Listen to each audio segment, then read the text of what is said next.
Hey guys, welcome back to Contest Prep University. I'm Joe Klemczewski with Adam Atkinson in our fifth and final episode in the Fat Loss Killer series. And this, I think, Adam, is a great way to end it. It perfectly bookends the very beginning, which is objectivity and accuracy, with today's topic, which is adaptation. You know, the normal amount of metabolic adaptation that we'll see, total daily energy expenditure decreasing. So fat loss can stall or slow down. This is a normal part of the process. So how do you know, or how do you guess when a client is really facing that and you just need to make some kind of a shift in their training or cardio? And how do you manage that whole process? Yeah, I mean, you just know when that loss is slow, you might have to start micromanaging other variables. You might need to start tracking steps to make sure, because you're pushing hard, you're probably, doing a lot of cardio at this point. You could, in fact, pull down the amount of just daily activity you're doing, not knowingly. So, let's say I move you to an hour of cardio from 40 minutes. Well, you just stop moving at home. Or I like Paul's example of I stopped playing ping pong because I was tired. But, you burn calories when you do that. So it just puts us at a net even versus getting into that deficit that we wanted to be in the first place. Also, as weight loss accumulates, and I love the example of the guy who added pounds to his weighted vest and didn't change calories and kept losing weight. That was an awesome example, but without that vest, every step you're taking is lighter. Your heart rate slows down because it doesn't need to beat as fast because you're healthier. This is actually a great thing. You're going to live longer because of this, but it does make fat loss way harder. Also, if you think about it, we wouldn't be here this day if this adaptation didn't happen. We would all starve to death, and human, procreation would never happen. So even though clients hate adaptation, it's the reason we're here today. You need to embrace it and be thankful for it. Yeah.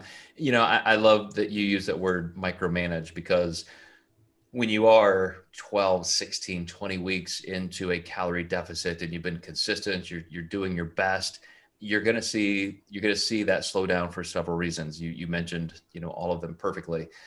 But the way you keep going is to get a little bit better at every single part of the process you can.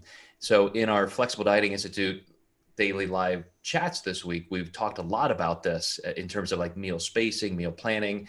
Can you pick one time of the day to maybe extend a meal cycle out? So is there an afternoon where you can say, well, I'm going to try and go 4 hours between meals, or 4.5? One of the things one of my clients picked out from a previous podcast, a Contest Prep University podcast, was he said, Joe, there's a place where you said sometimes you have to pick your time of the day to sacrifice. Like, you're going to be hungry at some point in the day. You're going to have low energy. So you're possibly sandwiching, food, pre-workout, post-workout around your training. You're doing all these things. You create that anchor meal scenario, maybe at night, you talked about, for sleep, better sleep. But what part of the day are you willing to pay the price? And sometimes in the deepest part of my contest prep, when I'm approaching 4 or 5% body fat, I just know I may need to go 5 or 6 hours between a couple meals, because I really need to just tackle some body fat loss in between. And you mentioned that, sometimes it's not that extra 20 minutes of cardio. It's something else. And I think you have to uncover all of those things, leave nothing untouched in terms of finding where you can make your progress. Absolutely. And there's just a time and place to add smaller variables. A lot of people are coming to me asking about tracking steps all the time.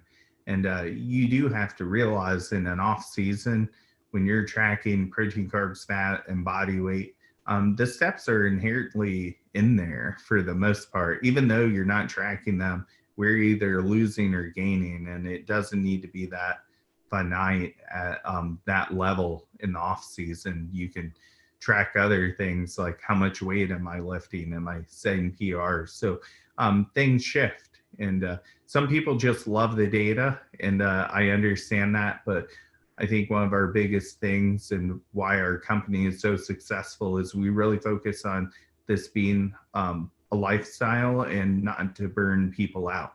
Mm. And this is what we're talking about, getting through adaptation. You're at the very end. So this is where it's the sprint to the finish. And sometimes this is where even calorie or carb cycling can help. Because like I said, you really do need to find that time, not just of the day, maybe the week, where you say, okay, for 2 or 3 days, I'm going to reduce here. Then I'll have, a nice little increase. And I'm, obviously not a binge or something unplanned, but just there are ways that cycling like that can even help. So I think we'll leave it at that, Adam. It's been a great series. Hope you guys have enjoyed learning about the different major ways that fat loss can be killed and break your way through it. So we will see you next time in another great series. Thanks, Adam. We'll see you guys next in Contest Prep University.